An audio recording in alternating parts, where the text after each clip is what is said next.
barrels come from forests that are all in the center of France.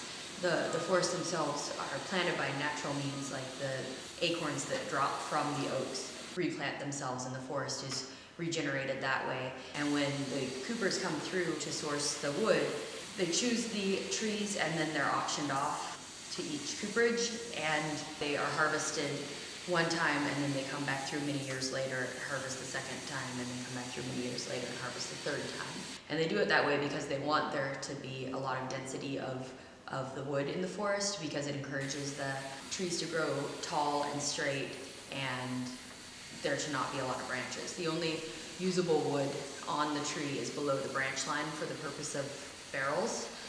So you want to have density so that the branches go up to get the sunlight. And of the trunk below the branch line, you can only use about 20% of the wood that's on the trunk. So if you have 5 cubic meters of trunk, you get 1 cubic meter of staves.